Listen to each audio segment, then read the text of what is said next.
आज जो प्रसंग को लेकिन आम एठी आपण मानक डाकिचु ये कौन सी नुआ प्रसंग नुह। ये प्रसंग को आमे पूर्वरु मध्य उत्थापन करिथिलु, राजरास्ता रे मध्य आसीथिलु एवं कुलाधिपति को मध्य जाइकी तांकर कबाट मध्य ठक ठक करिथिलु। निर्भर प्रतिश्रुति पाइथिलु, आश्वासना पाइथिलु कुलाधिपति को जे खूब शीघ्र कुलपति चयन प्रक्रिया संपन्न हब। किंतु दुख परितापर विषय ओडिशा रे गोटे अभूतपूर्व घटना घटुची वर्तमान, unprecedented, something which has never happened in the past. सरकार आसीची, सरकार जाईची, क्षमता को दल माने आसीचंती जाईचंती, किंतु उच्च शिक्षा विभाग रो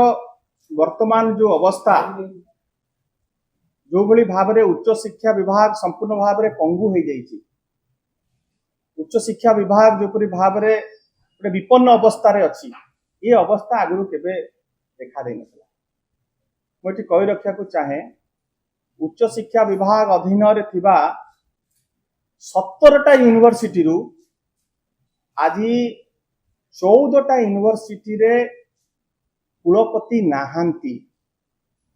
एवं कुलपति चयन हबार जो विज्ञप्ति प्रकाश पाई आज को 10 मास तले एवं कुलपति पाई कि जो माने योग्य से माने तांकर आवेदन करिवार 9 मास बीती सारला, किंतु एते समय बीती जाइतला परे मध्य कौन सी सीरियसनेस आम ए सरकार कर देखि पारुना एवं ये 17टी विश्वविद्यालय रे 1400 रु अधिक अध्यापक पदवी मध्य वर्तमान संपूर्ण रूपे खाली पड़ी एवं वाइस चांसलर जेहेतु नियुक्ति हो नहीं, आर रिपिल इफेक्टा पड़ुची अध्यापक चयन रे। कारण आपण मान समस्त जानिचंती आमर प्रिय नेता पूर्वतन मुख्यमंत्री श्री नवीन पट्टनायक महोदय यही सब जिनस को आखि आगे रखी तांकर जो दूरदृष्टि संपन्न से जो निष्पत्ति सब नौथिले, ओडिशा यूनिवर्सिटी एक्ट 1989 को 2020 मसीह रे तत्कालीन उच्च शिक्षा मंत्री अरुण साहू महोदय प्रस्ताव आनी, जहाँ को पूर्वतन मुख्यमंत्री नवीन पट्टनायक महोदय अनुमोदन करथिले, निष्पत्ति नैथिले एवं गो हेड सिग्नल देथिले, जोति पई गोटे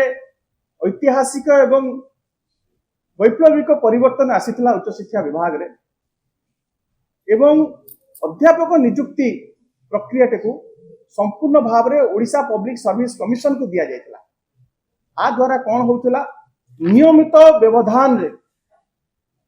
अध्यापक नियुक्ति चलीथिला। ओडिशा रो सबुठारु ब्रिलियंट पिला माने नियुक्ति पाउथिले। Creams of Odisha, most selected microscopic minority intelligentsia sensitive sections of Odisha, ए माने सब नियुक्ति पाउथिले, कौन सी कंप्लेन नथिला एवं ओपीएससी ता बाटरे नियुक्ति करथिला एवं कुलपति चयन किपरि भाव रे करा जाउथला। कुलपति जो माने इनकम्बेंट कुलपति माने थिले, वाइस चांसलर माने, तांकर कार्यकाल 6 मास सरीबा पूर्वरु प्रक्रिया आरंभ हो जाउथला। नुआ vice chancellor outgoing vice chancellor को फेयरवेल दउथिले, ये परंपरा थिला। कि जे माने करिचंदी कोन 14टी यूनिवर्सिटी रे वर्तमान काम चला वाइस चांसलर चली सीनियर प्रोफेसर मान। ओडिशा रे जति मुख्यमंत्री काम चला नुहंती ताले एते बड़ बड़ विश्वविद्यालय शिक्षा अनुष्ठान रो सर्वोच्च पदवी रे लोकटी काहे की काम चला बसिबो एवं ये अहेतुक विलंब कोन पई होउची। ए अहेतुक विलंब पछर कारण होउची गेरुआ जैकेट खोजा चली। संघवादी किए, संघ अनुगामी किए, आरएसएस अनुगामी किए ये गोटे गोष्ठी अच्छा ये कुलाधिपति चाप सृष्टि करुँच जे जार पृष्ठभूमि आरएसएस जी एबीवी माइंड जी राष्ट्रवादी शिक्षक संगठन रु आसी एभलिका चिंताधार व्यक्ति माने बसिबे शिक्षानुष्ठान कुलपति होकिना एवं आउ गोटे गोष्ठी चाप पकाउछंती कुलाधिपति ऊपर जे मोटा रकम चांदा दब टंका दब ताकू आमे कुलपति हिसाब रे बसैबा परवर्ती समय ता माध्यम रे नियुक्ति प्रक्रिया रे करप्शन नेपोटिज्म करिबा एवं कैश फॉर जॉब स्कैम पुनी हम कामचला वाइस चांसलर आज की 18 मास 22 मास 14 मास हलानी सब रही कामचला वाइस चांसलर लिमिटेशंस अछि कामचला वाइस चांसलर अध्यापक नियुक्ति करि परिबेनी वर्तमान आपण जानतु कोनोसी उन्नयनमूलक कार्यक्रम हेई परनी संपूर्ण भाव में ठप सबु यूनिवर्सिटी मान आपण माने जाई देखंतु रिसर्च एक्टिविटी संपूर्ण भाव में ठप परीक्षा ठीक समय रे हेई पारु नाही परीक्षा फलाफल ठीक समय रे बाहरु नाही छात्र छात्री माने नानादी प्रकार असुविधार सम्मुखीन होउचंती हॉस्टल रे मेस रे केही सुनिया पई नाहंती ए भलिका गोटे अवस्था हायर एजुकेशन डिपार्टमेंट रो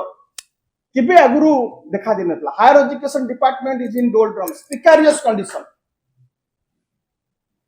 एबे किछि दिन तळे आपण देखिथिबे ओडिसा माननीय हाईकोर्ट मध्य घोषणा करचंती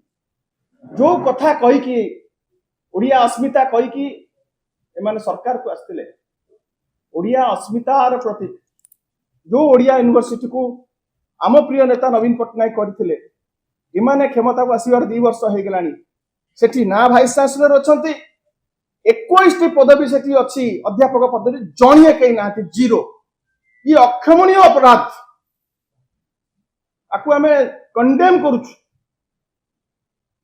उच्च शिक्षा विभाग ऊपर कहार निगाह नाही एवं आमर मन होउची जेहेतु आपण देखंतु जो माने सब अछंती आज मंत्रिमंडल रे से माने यूनिवर्सिटी हत्ता माडी ना सेही पई से माने जानि पारु नांती को भली भाव रे एजुकेटेड पिला मानकर भविष्य नष्ट हो जाउची जो माने 2 वर्ष पीजी पाठ्यक्रम पई आसीथिले 2024 मसिया रे जो माने आरंभ करथिले ताका सेशन वर्तमान ताका सेशन सरीवा को बसिलानी गेस्ट फैकल्टी रे ताकर लाइफ ता नष्ट हो गला सरकार लाइफ नष्ट कर देला कैरियर नष्ट कर दूची ए अवस्था मुझे कही रखा चाहे आमे कुलाधिपति को जाइए विषय भेटिकिना आसीथिलु आश्वासना पाइथिलु जे फेब्रुआरी शेष सुद्धा नियुक्ति प्रक्रिया एवं अध्यापक विज्ञप्ति मध्य प्रकाश पाइबो किंतु ताहा हैला नाही एबे किछि दिन तळे मध्य एससीबी घटना को नै कि आमे राज्यपाल पाखु जाइथिलु राज्यपाल सेठी मध्य मु पचारिथिली जे सर कोन हैला एते विलंब हो गलानी काहे कि होई पारुनी ना खूब शीघ्र 7 दिन भितर हो जिवो ये सरकार रो अपारगता जोगु उच्च शिक्षा विभाग संपूर्ण भाव रे जो भले पंगु हो जाइछि निष्क्रियता जोगु आज राज्यपाल मध्य काठगड़ा रे छिड़ा आइचंती साधारण लोकों को सम्मुख राज्यपाल वर्तमान असहाय तो मु अनुरोध करुच्ची आपण मानक माध्यम रे राज्यपाल महोदय को जे ओडिशा यूनिवर्सिटी एक्ट 1989 जो क्षमता राज्यपाल को देछि अखंड क्षमता देछि ताकु से प्रयोग करंतु हस्तक्षेप करंतु एवं हजार हजार छात्र छात्री भविष्य जो आज अंधार को ठेली हो जाउची एकेडमिक एटमॉस्फेयर नष्ट हो गलानी सेतरे हस्तक्षेप करंतु राज्यपाल महोदय एवं आमे एप्रिल शेष पर्यंत अपेक्षा करिबा नहले आगामी दिन रे बिजु युव जनता दल बिजु छात्र जनता दल राजरास्ता को ओल्लैब प्रतिवाद करिबो एवं आमे बाध्य हबा ए आंदोलन को तीव्र रु तीव्रतर करिबा पई दुर्बार करिबा पई एवं चयन प्रक्रिया रे मुझे कही रखा चाहे पॉलिटिकल और आइडियोलॉजिकल प्रभाव को संपूर्ण भाव रे दूर रे रखंतु मुक्त रखंतु एवं यूनिवर्सिटी रो ऑटोनॉमी को सम्मान दियंतु ताको सुरक्षित रखंतु।